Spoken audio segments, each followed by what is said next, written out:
Hallelujah. Hallelujah. Hallelujah. Hallelujah. Hallelujah. Wazwa mohlo uJesu.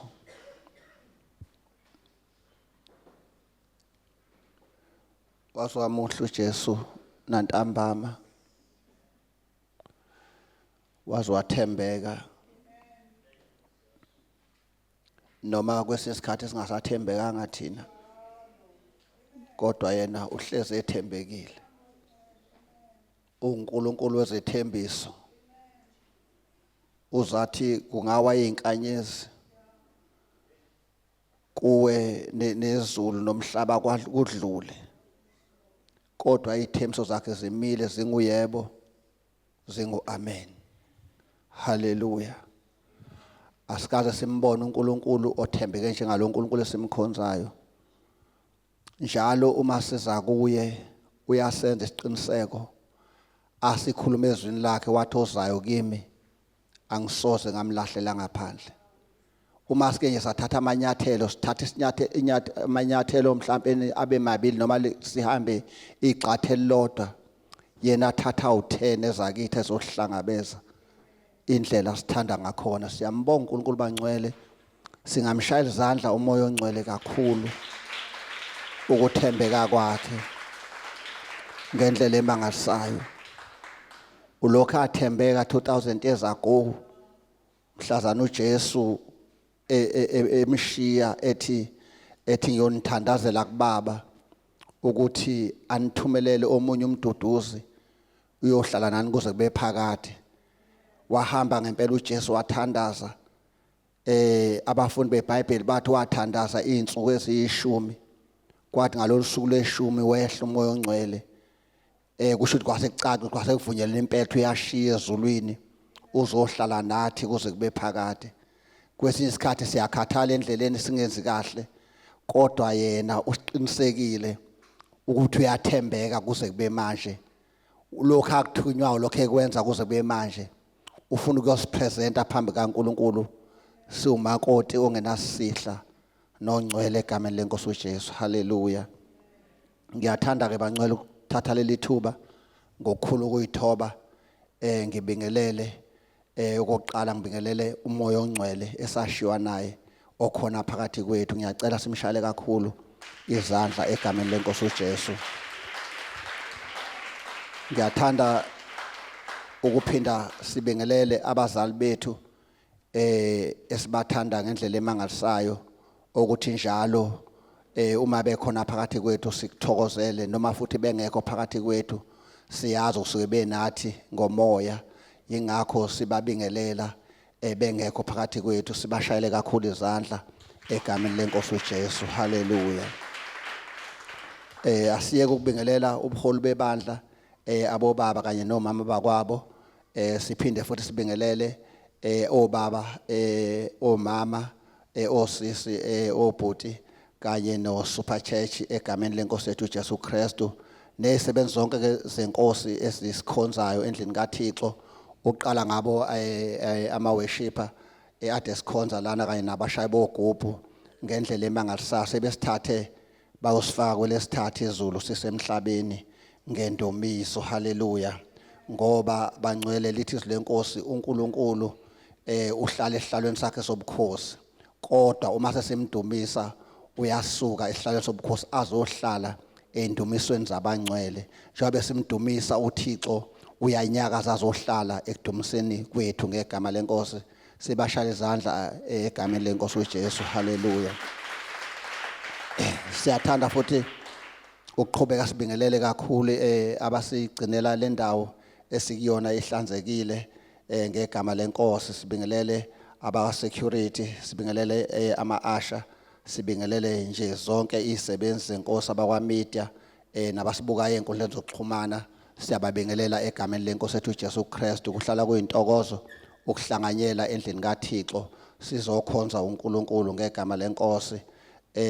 Siyathanda futhi ukubingelela kakhulu, ngiyathanda ukubingelela iwele lami Mamndebele engekho phakathi kwethu ngenxa yama commitment abenawo, kodwa ungithembisile ukuthi uzobe nathi ngomthandazo egameni lenkosi uJesu.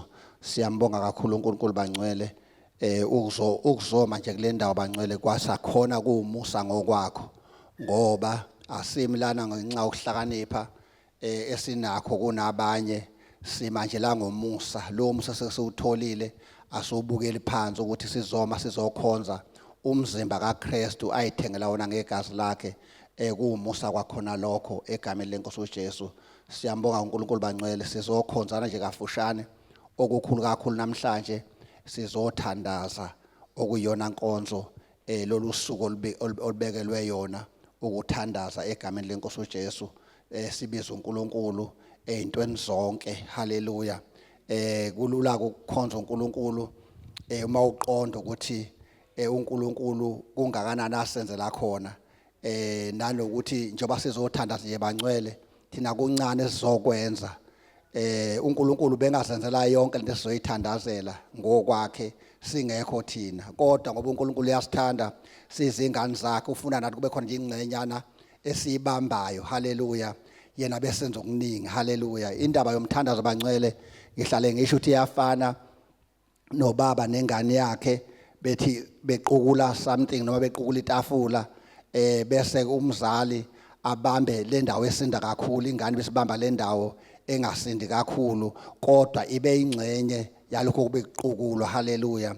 So uNkulunkulu yonke into esihlala siyithandazela engayenza nje yedwa ngaphandle kokuthi sibe khona siyingcenye yayo, kodwa ngoba uyathanda ukubambisana nabantwana bakhe, yingakho ethi azothandaza. Kodwa yonke into esithandazelayo useyenzile eyedwa ngaphandle kwethu, kodwa uthi asizobamba ingcenye nathi sizothandaza ngegama lenkosi. Haleluya.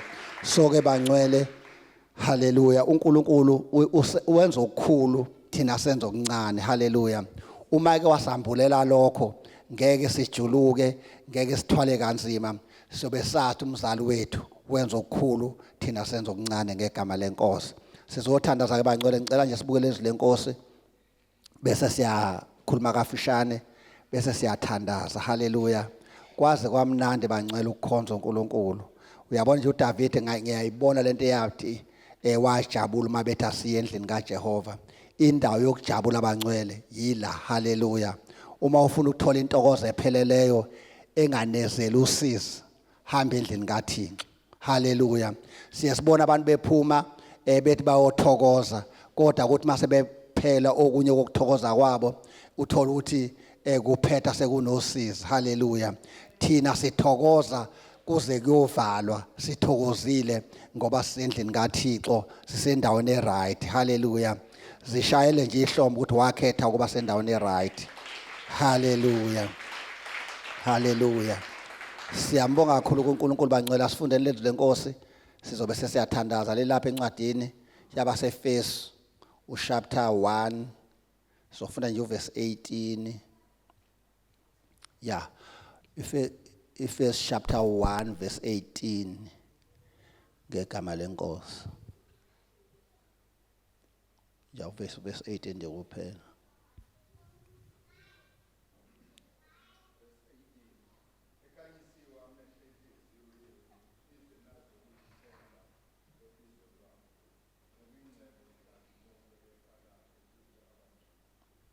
Ngicela uthandaze ba.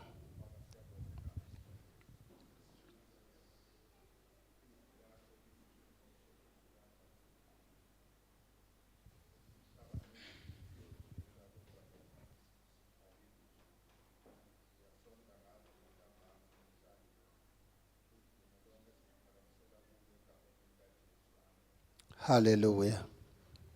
Bangcwele nje kusenzeka konke uNkulunkulu esenzela izinto ezinkulu, ekhuluma ngathi, ekhuluma nathi ngendlela eziningi nje since abazali bebuyile bekhuluma nathi besihlomisa ngayo yonke indlela, indlela abayinikela ngakhona ukuthi sibe ilolu hlobo noma sibe leli bandla uJesu azolanda.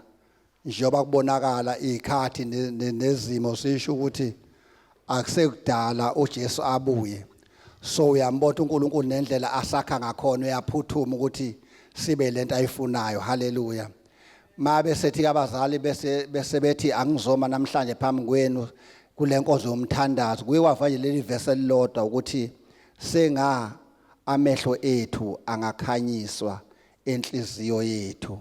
Uthi uma eke yakhanyiswa lo mzalwane sizokwazi okuyithemba lobizo lwakhe nokuyingcebo yenkazimulo yefa lakhe kubo abangcwele. Haleluya. Elesingisi liyasho ukuthi I pray that the eyes of your heart may be enlightened in order that you may know the hope to which he has called you, the riches of your glorious inheritance in his holy people. So ke bangcwele la lesingisi liyakubeka ukuthi la uPaul wathi kuumthandazo wakhe. Haleluya.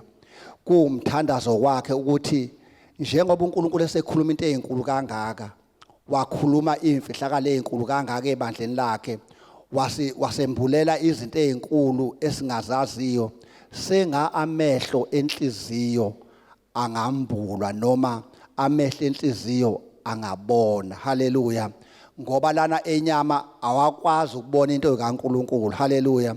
Kusho ukuthi ngamanye amazwi kwakuthi uyibone lezi zinto uNkulunkulu eziyingcebo akwenzele zona nale iyathandazelwa. Haleluya. Ngoba ungahlala endlini kaThixo kunezinto uNkulunkulu ayibekile afuna ukuthi akwenzele zona noma ezinye asezenzile kodwa amehlo enhliziyo uma engaboni zizokwedlula zikhona. Haleluya.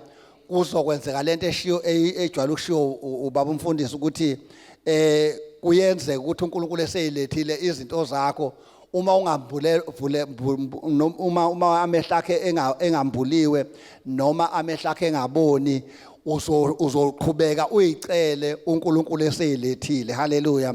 So ingazathi singathi siyibandla uNkulunkulu asisize kulesi sikhathi esiphila kusona yonke into yonke umlayezo yonke imessage ayiletha la asivula amehlo enhliziyo sibone izinto eziyingcebo uNkulunkulu asibekele zona. Uma sike sayibona leyo nto bangcwele zonke izinsizi nosizi nama depression nokuxakeka nazonke lento ezincanyana ezifana nokuthi nje uSathane usuke eshaya isithende thina semshaya ikhanda. Uma ke wambulekelwa amehlo ulishaya ikhanda lakhe uphihlize liphele usengathi noma ethi yashanga lento zakayithumelayo ukuthola ukuthi wena uthokoziswa ilengcebo oyibonayo. Haleluya. Ngoba usuvulekelwe amehlo. Haleluya. So ke sengathi sisazothandaza amehlo enhliziyo akhanyiswe. Haleluya. Ngoba lawo mehlo akusiyo la mehlo esibuka ngawo lana esibuka ngawo enyama.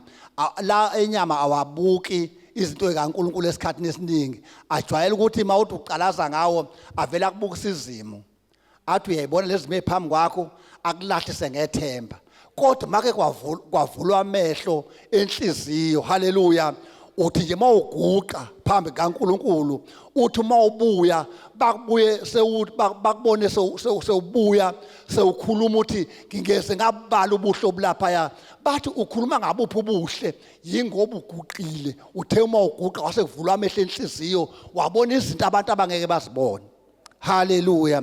Uma ngaba amehlo ekhanyisiwe umthandazo wami bandla likaThixo isithandwa ekaSimakade. Haleluya. Bandla laseCKC nezithandwa ekaNkulunkulu uma kukhulunywa ngelinye lamabandla uThixo alithandayo ningelinye lawo uyanithanda uNkulunkulu. Ubona ngathi uNkulunkulu uyanithanda njalo uma eze emala ngaphambili uNkulunkulu noma kuthuma ngobani unilethela into ezonithatha enibeke kwenye izinga. Kodwa uma ngaba amehlo enhliziyo engavuliwe ngeke nisibone lezo zinto. Nizobona nje kufana ukusonta nokungasonti ukuya enkonzweni nokungayi enkonzweni nizobona kufana ngoba amehlo enhliziyo awavuliwe. Kodwa manje kavula amehlo enhliziyo ngizothi Jesu ngangenzeni usungithande kangaka. Haleluya.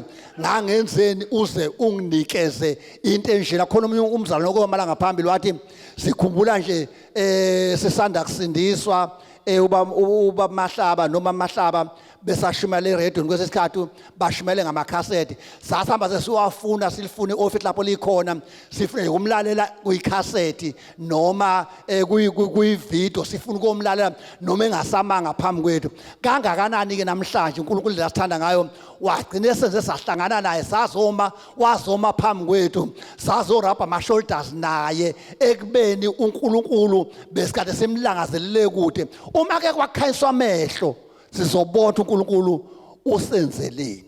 Haleluya. Lithi lenkosi ke ekhanyisiwe amehlo enhliziyo. Haleluya. Into esiyibona la uPaul yenzayo uyabona ukuthi ngaphandle ukuthi athandazele ukuthi siyibandla sifuna abantu abathandaza ezibonwayo kodwa uvele wambulelwa imfuhlakalo lomzalwane ukuthi hayi ake ngithandaze ukuthi ibandla ke libone. Haleluya. Ake ngithandaza ukuthi ibandla ke lihambe libone yini esiyithola futhi labangcwele sithola ukuthi kuyenzeka ukuthi umntwana kaNkuluNkulu ahambe ekhona endlini kaThixo kodwa ezigamoya zakhe sibe blind kodwa ebekhona yingakho uPaul ethi akakuthandazele ukuthi amehla wavule ngoba kuyenzeka ube ezintweni kamoya uthola ukuthi awuboni uNkulunkulu eseyibekile into zikaNkulunkulu ukuthi zenzeke kodwa uma ngabe uke wathandaza ukuthi inkosi ngivula amehlo kuyenzeka ukuthi uNkulunkulu akwazi ukuthi akuvulele ukuze ungahambi ube neblindness ubukhona endlini kaThixo. Haleluya. Lithi lenkosi ke uma ngabe uke wavulelwa amehlo uze enkonzweni ukhona la endlini kaThixo ungavulelwa amehlo uzohamba ungaboni yingakho lo mzalwane ethi Nkosi siza ukuthi kuvulwe amehlo akomoya amehlo aspiritually ngegama lenkosi. Haleluya.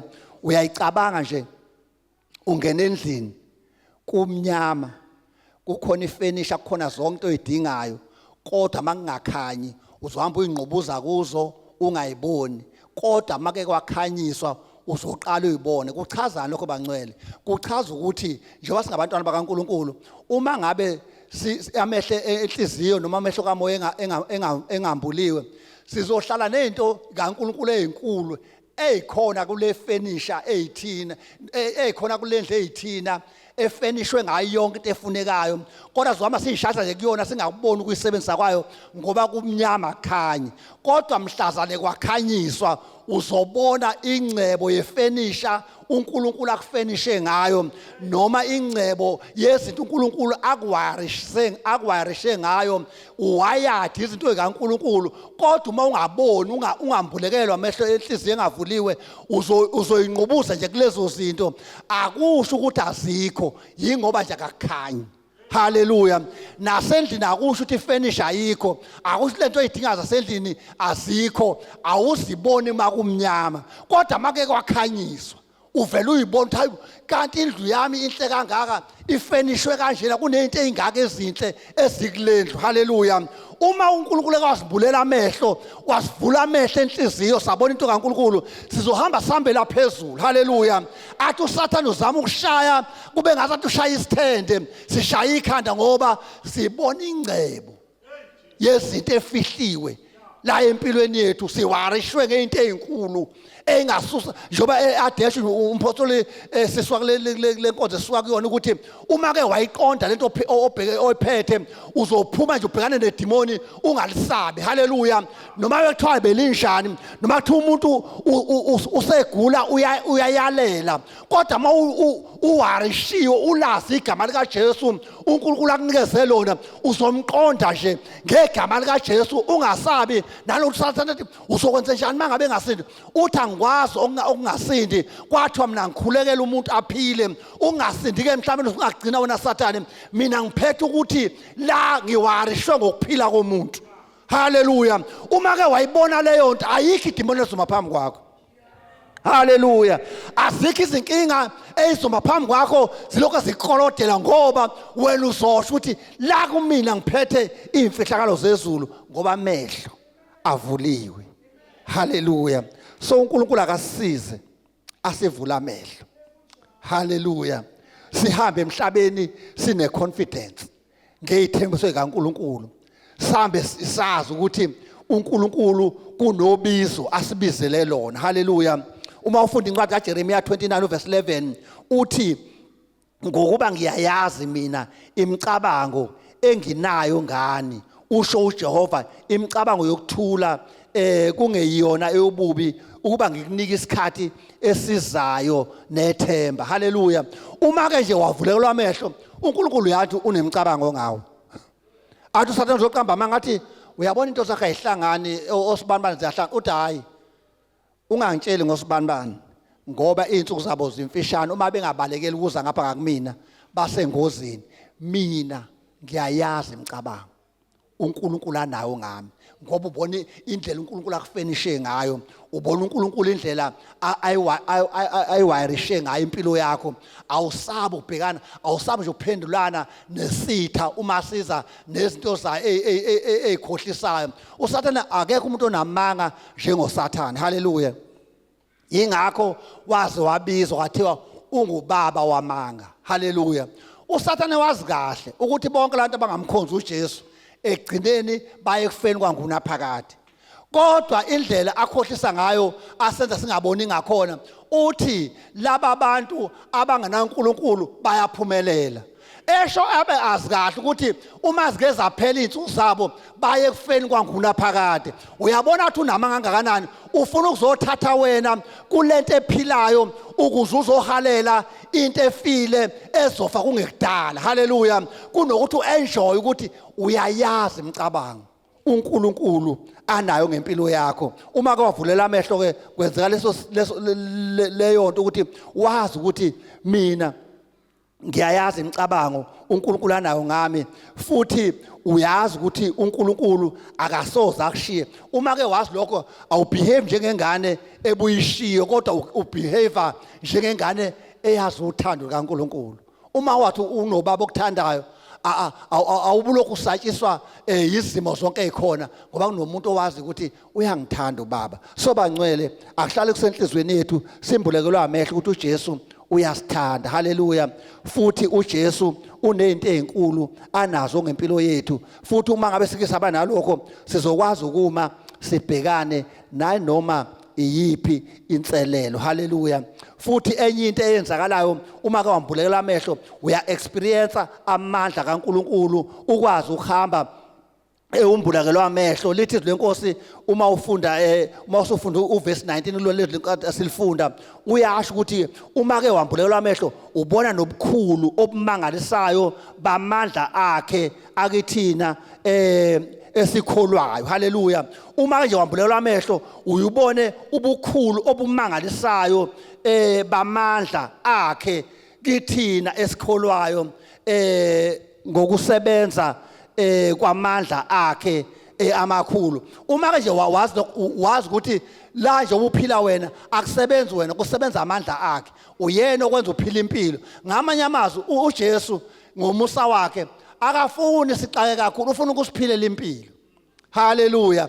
Okwethu nje ukwazi ukuthi kukhona umuntu oweze emhlabeni wafuna uba asiphilele impilo, thina sikholo uye abese senzele izinto zenzeke impilo ibe lula. uJesu kahle bazalwane into ayezele emhlabeni ukuthi ukukholwa kube lula, futhi ukukholwa kube mnandi. Hallelujah. uSathane mayiqhamuka kezokutshela ukuthi izinto zakhe ayihambi kahle, umtshela ukuthi lalela wena into engakhambeli kahle ngoba izinsuku zakho zibaliwe, akukhambeli kahle njoba nje zonke izikhathi neprofeti egcwaliseka zibala izinsuku zakhe ezisondele zokuphela kwakho. Mina kubalwa izinsuku zami ezisondele zokuthi ngiyongena kuyiglory yangunaphakade. So kahle hle umuntu omele adatshukelwe la uSathane nabantu bakaNkulunkulu abathumbileyo. Yingakho kuthiwa siphume ngama cell group nasemsebenzini nasemateksini, ungayithuli le ndaba.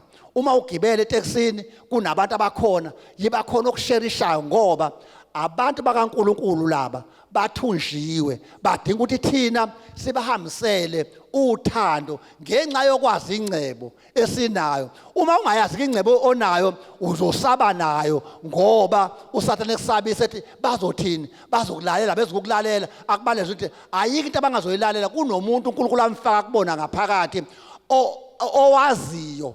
Uma ke wakhuluma ngezwi owazi ukuthi ukhuluma ngani. Haleluya. Noma bengakhohlisana kodwa make wakhuluma ngezwi uyazi lo wafaka uNkulunkulu ukuthi udla izwi. Haleluya. So bahlale belindele thina ke bangcwele ukuthi sibahambisele le ndaba egameni lenkosi uJesu. Haleluya. Khona umyumzalwane wakwangibusisa ongibusisayo uDavide uma ufunda amaHubo 119 verse 18 uthi vula amehlo ami ukuba ngibone izimangaliso ezisemthethweni wakho. Haleluya. Uyabona indaba yokwazi into kaNkulunkulu iyathandazela. Ngivule amehlo ngibone. Haleluya. Uyabona ke wabona bangcwele. Wabona ukuthi uNkulunkulu ukubekela into eingakanani noma sengaqhamuka buphi ubukhazikhazi balomhlaba abunakulinganiswa nenkazimulo uNkulunkulu akwembulele yona nasazophinda kwembulele yona. Haleluya. Uma ke wambulekelwa inkazimulo uNkulunkulu akwenzele yona uhambela phezulu zikhona into ebebalwa ngapho uthi azinakulinganiswa nenkazimulo engembulelwe yona ngoKristu. Haleluya. Uthi lo mzalwane ke ngivula amehlo ngibona. Sengabazalwane uNkulunkulu engasivula amehlo. Haleluya. Zonke lezi intshumayelo, zonke lezi ifundiso uNkulunkulu ayiletha la.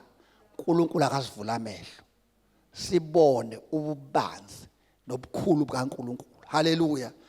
Sizibamba ebaza bathi abanye sibambise okwezikhali zamantunga, sibambe singayidedeli. Haleluya. Ngoba ziwukuphila kulomhlaba esiphila kuona, ziwukuphila nakwelizayo. Haleluya. So yilokho nje bangcwele bengifuna sikhuthazane ngakho sisazothandaza egameni lenkosi uJesu. Iyambulwa indaba kaNkulunkulu iyathandazelwa uthi uNkulunkulu ayembule. Bake bahamba abafundi beEmawuse bahamba naye uJesu. Bakhala phambi kwaye. Bathi besilindele uJesu ozosiza manje sebulewe. Bahamba naye abamboni ngoba amehlo awambuliwe. Haleluya. Kwaze kwafika isikhathi lapho uJesu ehlala nabo etafuleni. Ngoba uJesu mawumfuna noma kuthiwa umboni uyasondela eduze kwakho. Lithi wahlala nabo wanethe ukuhlephula isinko avuleka amehlo. Uma ngabe uNkulunkulu kuyahlephulela izwi lakhe. Haleluya. Sezwe izwi lakhe kuvuleka amehlo. Simbone uNkulunkulu lithi lenkosi anethe ukuvuleka amehlo abaze bathi hawu kodwa besingamuzwanga noba ade sihamba naye siphendulana naye kodwa besingaboni ukuthi uyena. Kodwa mase ke nambiza ngesikhathi nimsondeza evula izwi lakhe. Izwi lakhe liyasivula amehlo. Umthandazo uyasivula amehlo. Haleluya. Ukukholwa izwi lakhe kuyasivula amehlo sikwazi ukubona into ezinkulu uNkulunkulu asiphathise zona. So ilamazwi kabe senhlizweni yami bahlobo bami ukuthi asambeni simbulekelwe izinto ezinkulu uNkulunkulu asibekele zona. Haleluya. uNkulunkulu unamaplans amakhulu ngathi. Haleluya. uNkulunkulu kunento ezinkulu azibekile empilweni zethu. Amehlo nemicabango yethu nengqondo yethu ayikwazi ukubamba izinto uNkulunkulu asibekele zona. Kodwa masike sambulekelwa kwavuleka amehlo enhliziyo sikwazi ukubona into ezinkulu nesingazaziyo. Uzothi ke uJeremiya 33 uthi ngibize ngiyakuphendula ngikwazi izinto ezinkulu nezifihlakeleyo ongazaziyo. uNkulunkulu uhlalela ngazelele ukuzona umbiza. Haleluya. Mawusuke wambiza akafundi kwasintwanyana, ufuna ukwazi into ezinkulu ongazaziyo. The more umbiza the more eqhubeka ethi hayi lo uyasona ngizombulela okunye. Mayiqeda kwembulela okunye ukubona, mawuqeda ukubona lokho aphinde futhi usondele kuyena aphinde futhi kwembulela okunye. Haleluya. Yingakho lithi lenkosi ingelosi ezulwini mazimdumisa zifike zithi ungcwele zihambe ishonele zithi ziyabuya zithi hayi besingamshiyanga nje bese ziphinda futhi zibone okunye zithi ungcwele. Uma idlula nje uNkulunkulu zimthole enye into angeke uhlale noNkulunkulu ufane. Haleluya. angeke ufike uzilahle phambi kaNkulunkulu impilo yakhe iphinde ifane. Haleluya. Angeke uzinike isikhathi uconsistent emthandazweni, unesikhathi nomthandazo, unesikhathi noNkulunkulu engakumbuleli izinto ezintshanjalo, ngoba ukuhlala eduze kaNkulunkulu kukwenza usuku nosuku kube nento entshangibulela yona. Haleluya. Omunye nje umama wesibonelo siyamazi eBhayibheli hlala sikhuluma ngaye, unkosikazi waseSamaria, ukuthi wafika wahlala noJesu. Wathi mayefika ehlala noJesu waqala wambiza ngomnomzana. Wathi mangabe esaqeda ukusho kanjalo wasembiza ngomprofeti. Uthe kuqhubeka ehleli naye kwashintsha wasembiza ngomsindisi. Kusho ukuthi the more uhlala naye, haleluya, the more umazi kangcono. Haleluya. Ufike uhlale naye, haleluya. Mhlawumbe wazi nje umbona ngathi ufana nabantu bonke, kodwa the more usondela kuye, haleluya, umazi kangcono. Haleluya. Ake sibe nesikhathi naye bangcwele. Haleluya. Ufuna ukusambulela, ufuna sibone izinto ezinkulu esingazaziyo, ake asivula amehlo. Mthandazo wami nje iloyo, kungashunyali intshumayelo engaka kuze kwenze lento eyasho uJesu mayefika eJerusalema, ethi woku eJerusalema ukuba akushunyelwa into engaka. Mhlawumbe ukuba uthi uJesu wo Jerusalema ukuba lezi zinto ezikhulunywe kuwena zayikhulunywe eGomora neSodoma la liyophenduka kulanto onikezwe. Akumele kufike lapha sethi uNkulunkulu ngakhuluma konke eCKC kodwa abazange bavulekelwa amehlo. Haleluya. Ake sithi nje bazalwane, akungasedluli okaNkulunkulu asikubambe, ngisho ngabe bese kuthiwa kuyadlula. Haleluya. Sikubambe sokwabazalwane. Khona abazalwane abangibusisayo, uJona ngesikhathi ethonywe eNiniva kuthiwa abatshela ukuthi izobhubha iNiniva, wayevela uJona engafundi bezwe. Wayenegrudge nabo vele enendaba nabengafundi bayizwele, waphoqa wahanjiswa khona. Waseplana kuJona wathi ngizofike ngigijime, ngifuna bengayizwa ukuyizwa le message, ngizokhuluma ngigijima ngendlela ukuthi bengayizwa le message. Kodwa bathi kuyibamba imessage ayikhulumile egijima kunjalo, baphenduka. Lithi lenkosi yasinda iNiniva. Haleluya. Ake sibabazalwane ukuthi silibambe lenkosi, ngoba ngisho ngabe kuthiwa bedlula ligijima ngesivinini, kodwa malike lawela nje endlebeni zethu silibambe maqedane kunyakaza indawo esiphile kuyona, kuphenduka izwe, kuphenduka indawo esiphile kuyona, ngoba siyibambile imessage. Ake ngafani nje bangcwele, ake ngashunyala intshumayelo enkulu kufane isonto nesonto kwenzeke lento eyisho mama ukuthi sithi uphela sonwabe uma sekuphele sizoqhubana nempilo yethu. Ake ngabe impilo business as usual ngeindaba ezingake sizwile. Haleluya. Akeke eshe nje amafilisti ngomlayezo esutholile. Haleluya. Lithi lenkosi uSamson wabophela nje impungushe, wasokhela umlilo kulezi impungushe, kwasha amasima amafilisti. Ake ngathi uNkulunkulu ezokokhela umlilo ongaka la ebandleni esikhonza kulona, ethatha ingcezu zakhe ingalazi sithandaze lobusuku nemini, ziphinde sizomalana zilethela umlayezo, kodwa amehla aqhubeka avaleke. Haleluya. uNkulunkulu akeke asisize kube kanye emseni wakhe, yonke imessage ayilethile siyibambe, kube ngazathi siyaqala ukuzwa umlayezo, kube ngazathi sophinde suzomunye. Haleluya. Ngoba siyibambile into kaNkulunkulu. Kungafani abazalwane abanama message angaka kufanele ukuthi akhulunywa ngalutho. Haleluya. Asikwazi bangcwele singathi siyibandla uNkulunkulu alihloniphile walinikeza uhlobo olumnandi kangaka lo message, sifane nje nabantu ngathi siyasonta, silinde isonto elizayo sizosonta sibuyele siyolala emakhaya. Ake kube khona umehluko. Haleluya. Akube khona umehluko emsebenzini, akube khona umehluko ekhaya, endaweni emphakathini ophila kuona, ake kube khona umehluko. Haleluya. Ake sithandazele leshiwo baba, ngoba izinto bangcwele uma sike sayithandaza zizosebenzela. Uyabo bangcwele, uNkulunkulu mayekasivusela lezi sipho kakhulu lesi se-healing nese-miracle, abantu bazosindiswa, ngoba abantu babambe ekuthenini siyagula asiphile kodwa make kwafika abantu abazokhuleka umuntu aphile bazosindiswa ngegama lenkosi. So uNkulunkulu ake sisize bangcwele, angazi kanjani kodwa nje kusenhlizweni yami Nkosi sivula amehlo sibone kungakanani ukuyikhandla kaNkulunkulu nokusithanda kwakhe. Yingakho esenzela lokhu ukuthi alethe lolu hlobo aliletha phambi kwethu. Uyibona nje abazali ngisho abantu ababeletha lana benza isiqiniseko sokuthi batshele uNkulunkulu ngoba uNkulunkulu sekufanele silethele izinto ezidingwa yileli bandla. So ke bangcwele uNkulunkulu ke akasivula amehlo sesithandaza egameni lenkosi uJesu. Benginalo mlanje enhlizweni yami nje ukuthi sikhuthazane bangcwele. Uyakuthandazela noPaul wakuthandazela wathi bandla ze-Efesu senga uNkulunkulu anganivula amehlo. Nami ngithi bandla lase-KC ingathi uNkulunkulu angasivula amehlo sibone ukuthi uNkulunkulu wenzeni, sibone ukuthi what the Lord has done, sibone izinto uNkulunkulu asenzele zona.